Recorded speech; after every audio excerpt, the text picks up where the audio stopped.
Señor bendito, le damos muchas gracias por esta mañana, darnos la capacidad, el deseo, el querer como el hacer de estar en su casa, de venir un poquito más temprano a instruirnos, a aprender, a ser enseñados, a ser discipulados por su palabra, Señor. Necesitamos ir cambiando tantas cosas, tantos nudos que el mundo ha dejado en nuestra mente, que pecados pasados también muchas veces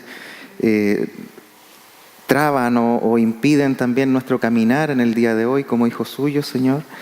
Por eso entendemos, Señor, que su palabra, que es pura, que es perfecta, que es limpia, que limpia la mente, que endereza nuestros pasos, que transforma nuestra manera de pensar, que transforma nuestra manera de actuar a través del poder que tiene y el poder de su Espíritu Santo en ella. Creemos que nos puede cambiar, que puede hacernos entender las cosas como usted las ve, no como el mundo las ve, y podamos impactar a nuestra cultura, a nuestro medio, a todo nuestro entorno, Señor, a través de la verdad, a través de su palabra, a través de Cristo. Oramos, Señor, para que usted bendiga este tiempo en Cristo Jesús. Amén. Amén. Vamos a ver si ahora sí funciona. Bien, súper bien. Bien. Hemos estado viendo desde la semana pasada la cosmovisión cristiana, pero con este tema, la sexualidad humana. Y vimos la semana pasada al hombre y a la mujer, ¿cierto? Hoy día se cuestiona todo esto, por eso es importante ver este tema. Y lo vimos a través de la creación, pero hoy día lo vamos a ver ya, qué sucede cuando el ser humano cae, cuando el hombre y la mujer pecan, se empiezan a rebelar contra Dios, y cómo afectó eso al diseño de Dios con respecto a la sexualidad, la caída. Vimos la creación y aprendimos la semana pasada que Dios obra con un diseño. Lo primero que hace es un diseño, una anatomía, uno para el otro. Eso de partida, porque es extraño que hoy día tengamos que, y decíamos la semana pasada, que hoy día tengamos que explicar lo obvio. Es como, ¿cómo tengo que explicarte que 1 más 1 es 2? Pero lamentablemente, por la concepción que hoy día el mundo tiene, o que quiere imponer una minoría, quiere imponer sobre una mayoría, es que tenemos que volver a explicar lo obvio, lo que es lógico, lo que es biológico, lo que es científico, lo que es comprobable. Es lamentable, pero en ese tiempo estamos. Dios soberanamente ha querido que su iglesia, en la que estamos hoy día, tengamos que vivir en esta época, y tiene que haber un propósito también. No necesariamente para que nos quedemos con esta verdad callados. Entonces, Dios, vimos la semana pasada, que tiene lo primero un diseño. Un diseño, hay una anatomía que es compatible, complementaria en cuanto a la sexualidad entre el hombre y la mujer. Vimos que había una función, porque Dios no solamente hace un diseño que es complementario entre el hombre y la mujer, sino que también le dice que es un regalo para la humanidad. Porque aprendíamos que en el cielo ya no vamos a necesitar de relaciones sexuales como las tenemos como los seres humanos hoy día. Cuando le preguntan al Señor Jesús, lo veíamos acerca de quién va a ser esposo esta mujer, si del primero, del segundo esposo, del tercero. No, de nadie, dice el Señor, porque en el cielo no hay hospital, como dice Juan Luis Guerra. No se va a necesitar, no se requiere. Vamos a ser como ángeles, dice, no vamos a tener una necesidad sexual. Entonces es un don, es un regalo que Dios da para esta época, para el ser humano. Y también es un mandato, un don y un mandato de obediencia para el gozo y la preservación de la especie humana. Y hay requisitos, que sea hombre y mujer. Dios así lo diseñó y así les dio ese don y ese mandato, hombre y mujer dentro de la bendición de Dios. Del matrimonio, fue Dios quien orquestó todo. ¿Se acuerdan que lo vimos? Dios orquestó en el hombre, Dios orquestó el sueño, Dios sacó del hombre un pedacito y hizo una mujer y después se las presentó. Dios hizo todo, Dios fue el que orquestó. Y en ese sentido podemos estar tranquilos de que Dios sabe y conoce nuestra necesidad. Y Él va a poner a la persona indicada en su tiempo. Y hay otro requisito que es dejar padre y madre, veíamos, y multiplicarse. Y también hay fruto. Hay una relación de amor y entrega uno para el otro. Dice que andaban desnudos y no se avergonzaban. ¿Se acuerdan? Y esa desnudez no es solamente física, es una desnudez también de mente, de emoción, de sentimientos. No tenían nada que ocultarse. No, es que es mi clave de mi celular, le decía Adán. No, ahí está, esto es lo que soy. No había nada que ocultar. Hay sinceridad y hay hijos.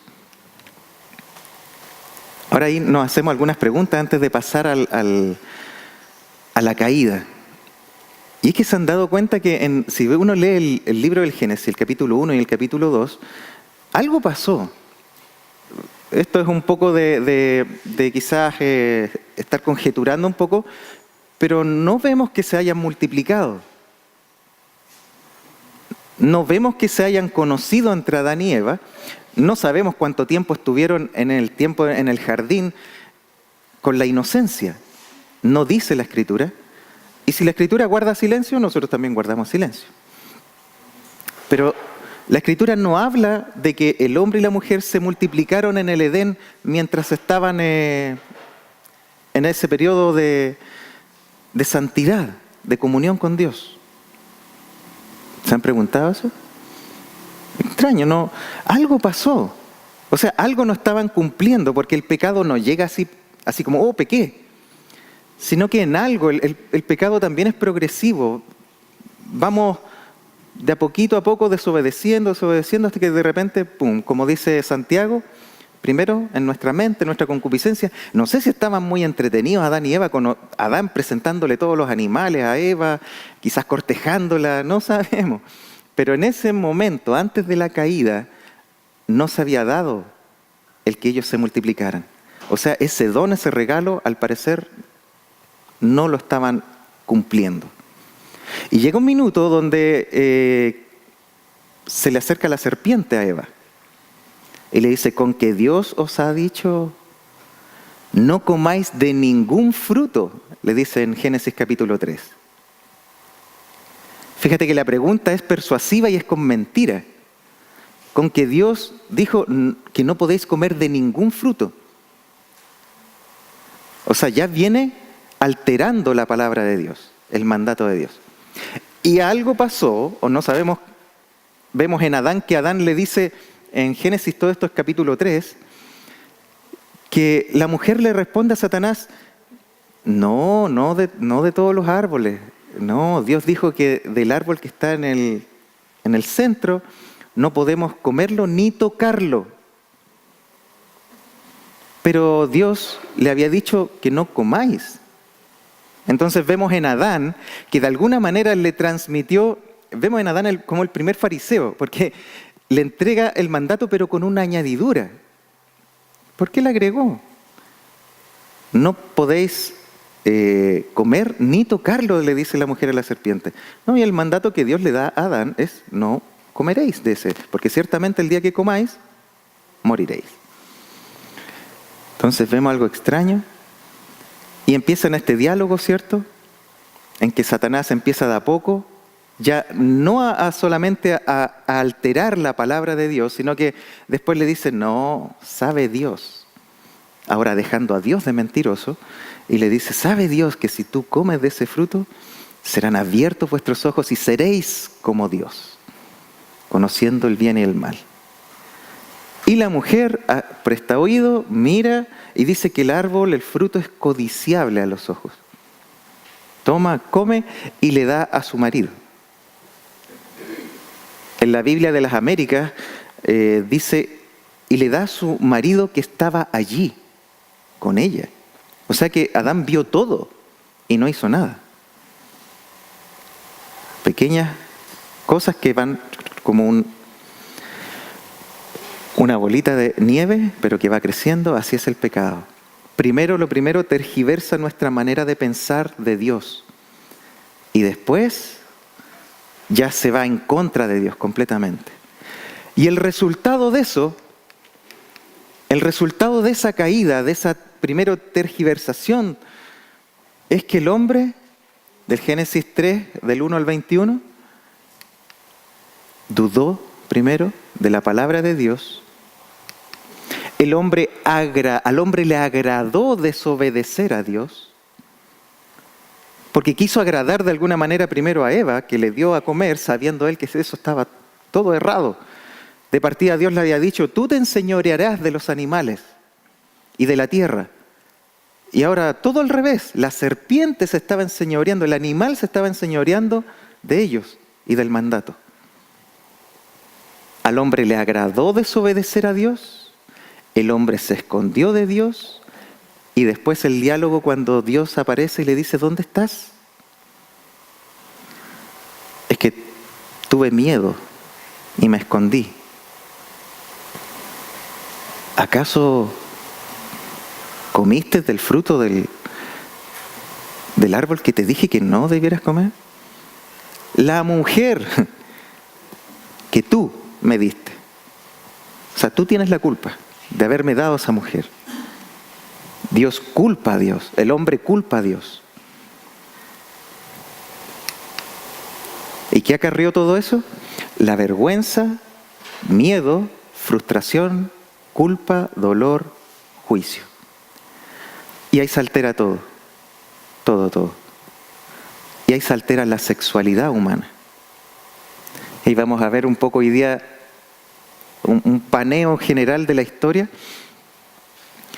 de la caída de la sexualidad en la historia. Mira, Adán y Eva recién en el capítulo 4, después de la caída, ahí Dios les emite un juicio, ¿cierto? A la mujer ahora vas a dar a luz con dolor. Con dolor. Y hace una promesa igual al Señor.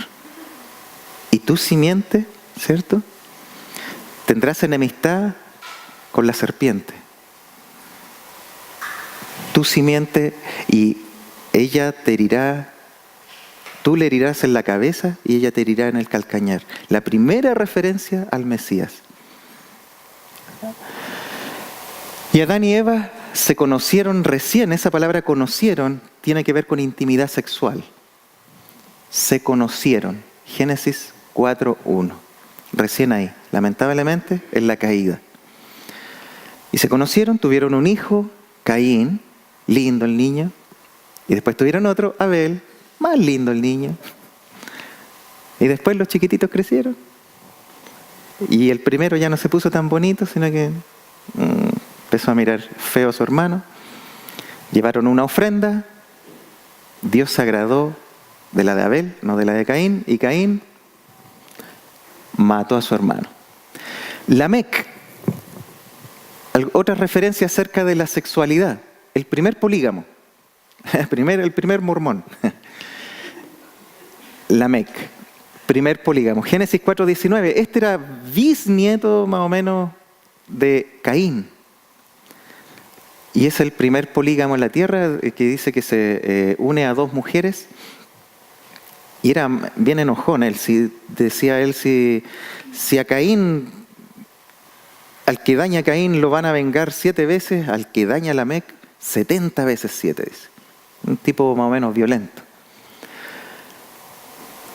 Vemos que la Biblia entonces nos habla que recién Adán y Eva se conocen sexualmente en el capítulo 4, después de la caída. Ya con Lamec los hombres se empiezan a multiplicar y ya está en la primera relación de poligamia. Después en Génesis 6, del 1 al 8, hay dos posiciones dentro de la teología con respecto a estas relaciones prohibidas. No sé si han leído ese texto cuando dice que ángeles, o sea, que los hijos de Dios, dice, miraron a las hijas de los hombres y se enamoraron de ellas, ¿cierto? Y hay dos posiciones. Hay una posición que dice que son ángeles, que eran como guardianes dentro de la tierra, y que miraron a las mujeres y se enamoraron y tuvieron relaciones con ellas. y de ahí nacen gigantes, dice la Escritura en el capítulo 6.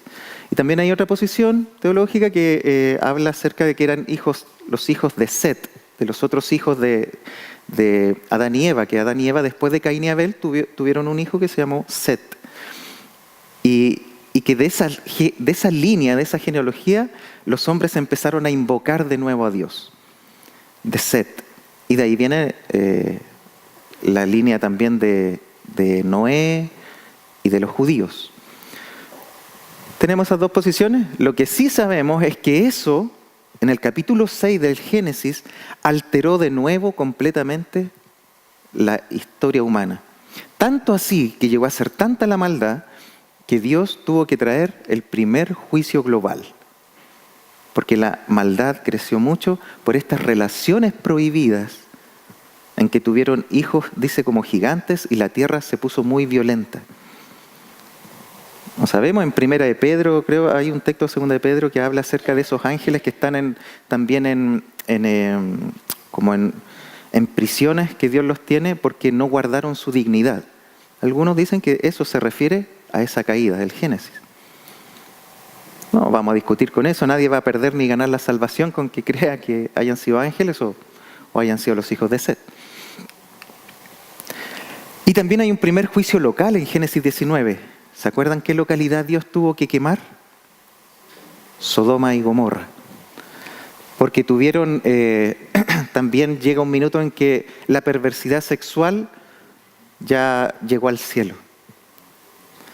Pero no era solamente la perversidad sexual.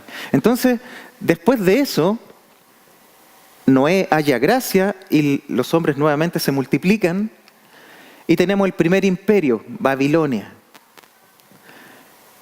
Y en este imperio la prostitución y la homosexualidad tiene un tinte religioso. La sexualidad ya no se empieza a tomar solamente como un don, como un regalo, sino como incluso se empieza a idolatrar la sexualidad y los órganos reproductores. Y eso lo hacían en honor de la diosa Ishtar.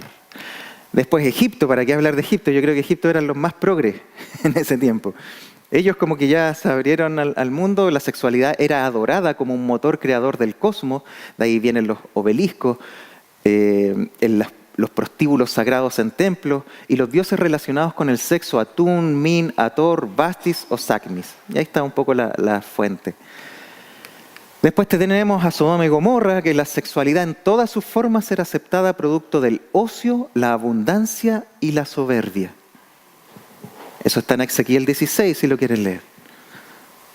Tremendo, mira de dónde vienen nuestras perversiones. Parece que demasiado tiempo libre, demasiado tiempo aburridos. Había mucho ocio, había abundancia y había soberbia. De ahí viene también es uno de los motores, una de las causas de cómo empezamos a pervertir por nuestra pecaminosidad, por nuestra caída, el diseño de Dios.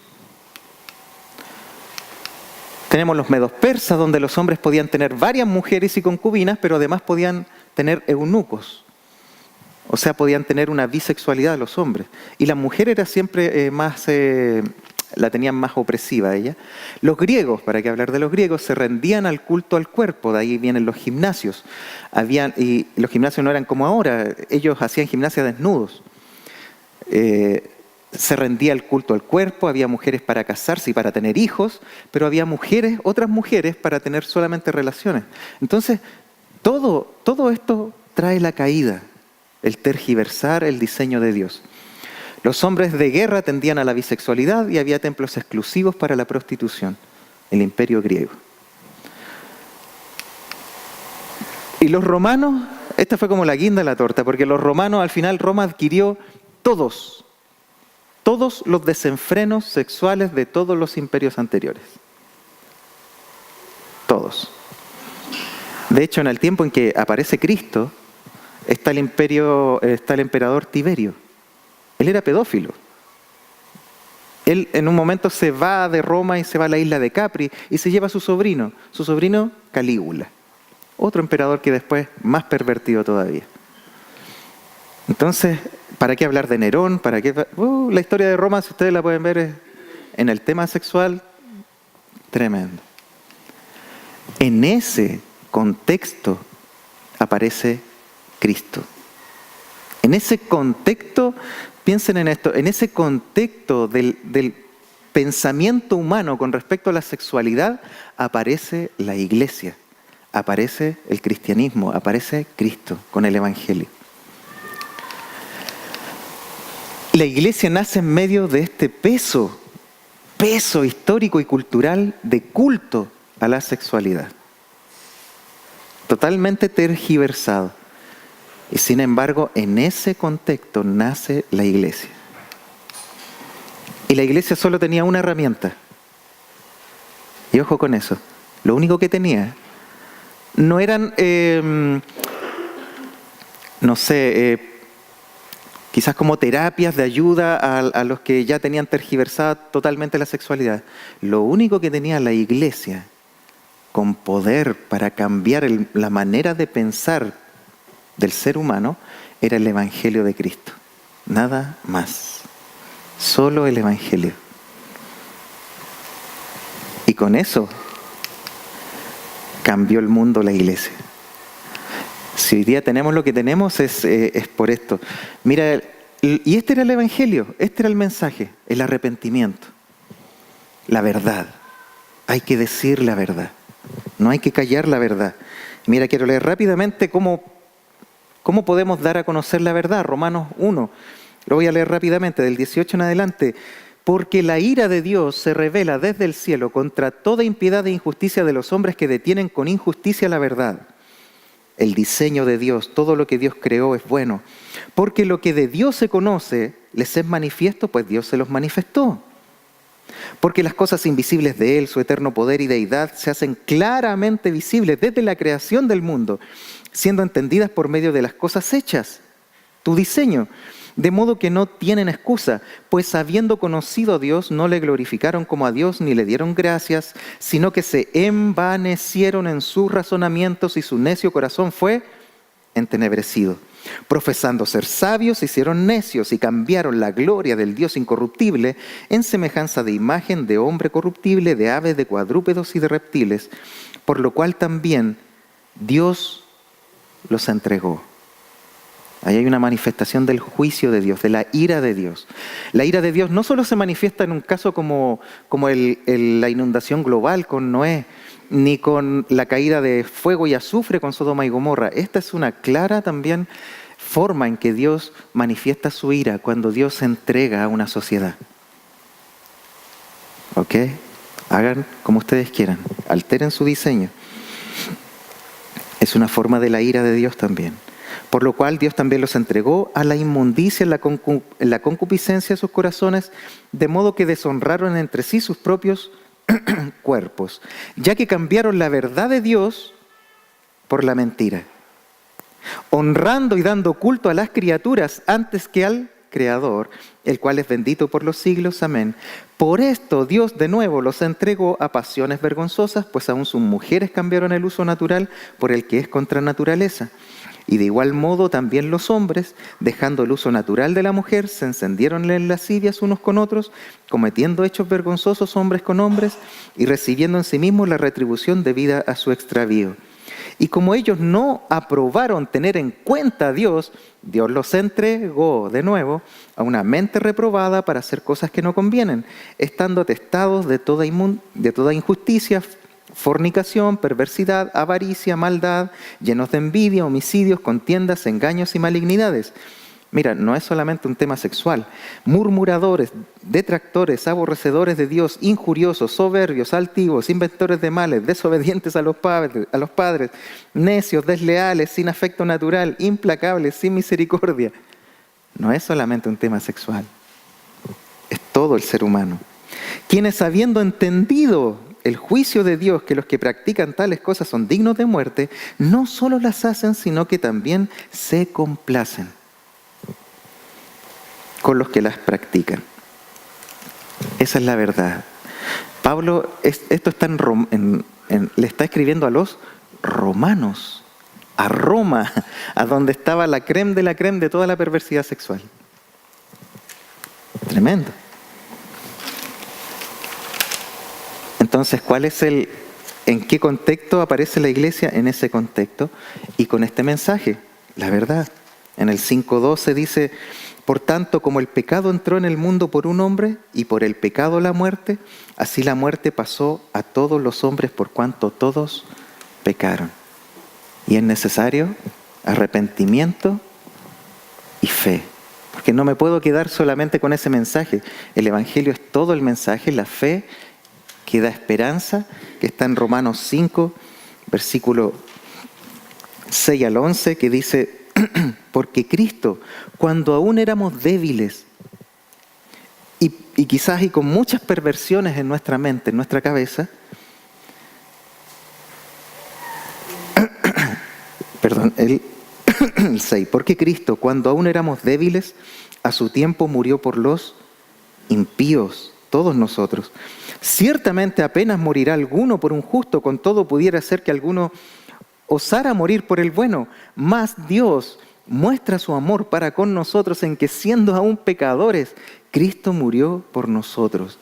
Pues mucho más, estando ya justificados en su sangre, por Él seremos salvos de la ira, de que Dios nos entrega nuestras pasiones, o de que Dios nos juzgue de manera más fuerte. Porque si siendo enemigos fuimos reconciliados con Dios por la muerte de su Hijo, mucho más, estando reconciliados, seremos salvos por su vida. Y no solo esto, sino que también nos gloriamos en Dios por el Señor nuestro Jesucristo, por quien hemos recibido ahora la reconciliación. Ese era el único mensaje, ese era el único argumento para luchar contra la perversión sexual. Entender nuestra realidad, entenderla, arrepentirnos y poner toda nuestra fe en el que sí vino a cambiar y a devolver el diseño de Dios al hombre y a la mujer. Entonces es tremendo. Conclusiones. La caída le dio a la sexualidad un estatus de culto por el placer que produce. Por eso son nuestras adicciones hoy día, por el placer que produce. Y ese placer muchas veces tiende a hacernos olvidar la miseria que llevamos. Y por eso nos aferramos a ese pecado regalón. Porque nos hace querer olvidar esa miseria que llevamos y por eso nos escondemos, seguimos en la caída. El problema es que ese placer degradó al ser humano y su diseño.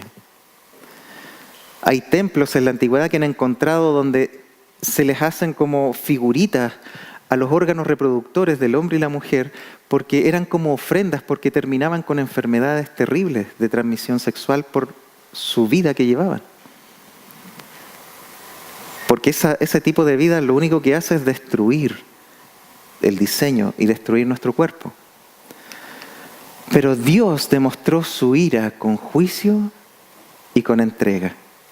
Hubo juicio fuerte, hubo un diluvio y hubo una ciudad destruida, pero también hubo entrega. Entregó a sociedades e imperios completos a su concupiscencia. Pero también Dios demostró su gracia en Jesucristo muriendo por pecadores y dándoles vida. La iglesia hoy tiene otro escenario, pero el mismo mensaje. Y eso es lo que vamos a ver la próxima semana para terminar esta etapa de la caída, en donde vamos a ver en cómo está nuestra sociedad hoy día. Vamos a hablar un poquito acerca de la ideología de género, qué es lo que nos toca confrontar hoy día como iglesia, pero cómo lo vamos a confrontar.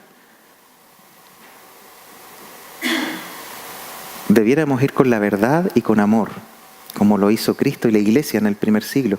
Y eso transformó a la sociedad. No fue solamente ir a luchar y a pelear con ellos, ¿no? Porque sabemos que hay mucha tristeza y miseria detrás. Y si lo entendemos así, vamos a ir con la verdad, pero con amor también.